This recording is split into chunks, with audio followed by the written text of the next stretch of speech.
let's listen to Rand Paul. You wanted to talk about the Oh. Well, set the table for people who don't follow golf as intensely as I do.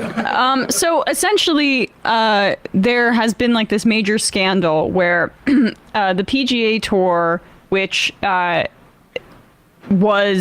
is essentially this major like golf institution, and they put on a bunch of major tournaments.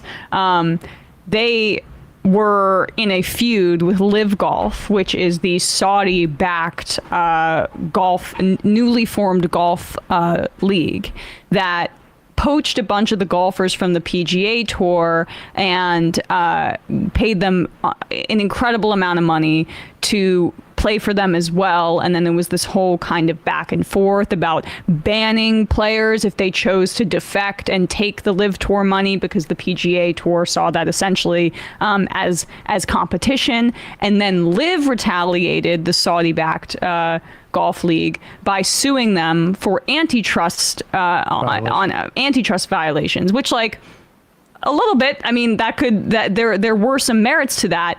And then immediately after all of this, like, talk about 9/11 victims and the PGA Tour supporting them, the PGA folds and says, actually, we're going to be doing business with the Saudis now. So the same fund that was financially backing LIV is, in theory at least, in the process of now being the purse for the PGA Tour, because PGA just couldn't compete with the deep pockets of what the Saudis had. And this is just another example of encroachment, of sports washing, where the Saudis and the Qataris are spending a ton of money on sports in order to gain influence in European countries and in the United States. I think they're going to try to encroach on the NBA soon, but that's a whole different story. All right. So either way, the point, though, is that now there are hearings in the Senate right now that were called by a Democrat, and Blumenthal, yeah. Basically to look into this as potentially an illegal merger because of, like, the nature of the litigation that was leading up to it, and the fact that the Saudis are clearly, like, trying to influence us domestically. Well, I mean, it's rather hard to argue by LIV at this point that if the PGA, while LIV existed, was a monopoly, how is it if they merge not exactly an even more dramatic monopoly? Exactly. But here, try to do the math here. Here's Rand Paul. Exactly. The court ruled unanimously that the NCAA can't invoke their rules. And so they've completely screwed up college athletes. We used to be proud. Many of us love watching amateur athletes that weren't paid. Now everybody that plays basketball in college is going to be driving a Bentley or a Rolls. I mean, we're going to be seeing rap stars instead of basketball stars. I mean, this is crazy. Ooh. But you know why it happened? Because Congress sat around and said, oh, well, because of antitrust, we can't let the NCAA do it. It went to the court, and the court made the ruling, unfortunately, a unanimous ruling based on the law. So the law's got to change.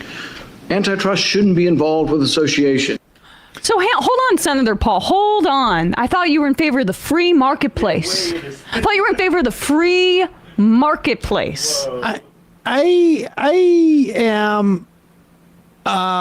I'm a little stuck a little bit more on the idea of instead of, what did he say, basketball stars, we're going to have rap stars? Yeah, we were going to get, I wanted Bentley to get to the racism Rolls-Royce. too. I mean, that seems to be like, he couldn't even help himself. Senator, we really just want to stick on the antitrust stuff. Well, hold on. I've got some things to say about rich black people. Hold on for a second. Yeah, God forbid these kids go out there and get their head blown off and then get hit at, like, full speed with the guy in a helmet and shoulder pads right in their stomach. It could rupture their spleen and break their ribs. It could tear their Achilles and they could never run the same again, and then their future prospects would be ruined on a professional level. God forbid that they get some of the millions and millions and millions and millions that are funneled into these universities by TV deals, by ticket sales, by all of that crap. God forbid that they get a sliver of that money, and they're not even getting that money, by the way. They're unpaid. These are what the Supreme Court allowed was for those kids to, and majority black in basketball and football in particular, to not be prevented from, as adults, participating in the marketplace, which is supposedly what libertarians care about. These endorsement deals. That's basically all it is. To sell themselves to sell for their corporations. likeness. Well, It was prevented. They were prevented by the NCAA, which was monopolistic, from selling their likeness in the marketplace. That's all it did. So they're still not getting wages, these college athletes. Just the stars are getting some endorsement money. To be clear, this is like, he was okay with them being exploited by other people. Yeah. Just not being able to exploit it. They're okay as commodities as long as other people are making money off of them. They cannot have the ability to make any money off of them being a commodity. Yeah. That's what he was okay with. But just the idea that, A, I mean, you could start with like, wait, was there something specifically problematic with rap stars?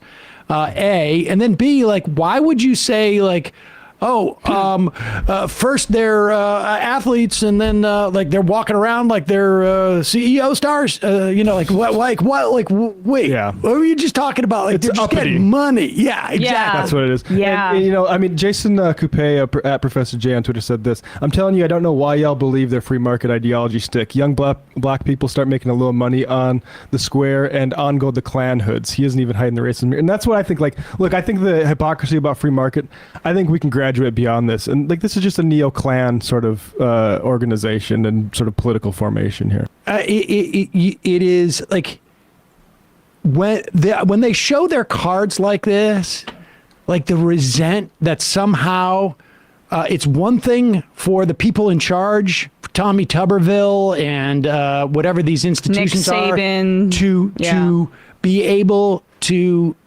reap profit off of these people that they have commodified, but God forbid that they, the people being commodified make any money off it. I mean, it really is reminiscent of like, a derivation of an economic arrangement that, we built this country. And, Yeah. and the only reason they're doing it is because like the crookedness of the arrangement is getting so it's unresolvable. Like the amount of championships that have to get recalled because the coaches were cheating during recruiting. And by the way, I don't think America's really ready to look into exactly what goes on in some of those recruiting trips with regards to like providing, say, young women to athletes that they want to go to their college. Like, I think there's some real rot that probably Tommy Tuberville is the kind of guy that knows a little bit about. And I could talk about this Yeah. forever, but it's also like, and what it does too is it undercuts like the big wigs in those particular communities who have a little bit of money and they want to play CEO, and they're like boosters, and they want to be the king. They want to be the small town kingpins who are giving Patronage. hundreds in handshakes to these football players, to these basketball players to come to town. It's like this whole underground ecosystem that literally. I mean, when you're 19 and you're trying to play a sport, you're going to take the handful of cash from the local car dealer. But Of course you should. But there needs to be. You should. But this is why, like, fundamentally, honestly, when I hear people say athletes overpaid, give me a break. It is a labor issue, and all of these athletes who have a finite number of time where they can actually capitalize on their talents should be getting every possible goddamn dollar that they can from these billionaires and these capitalists who also like perceive some of these athletes in the way that Rand Paul did. They're there for our entertainment, and now they're actually getting Bentleys, and they're making money off of the entertainment I've enjoyed for so long. I mean, give me a break. That's gross.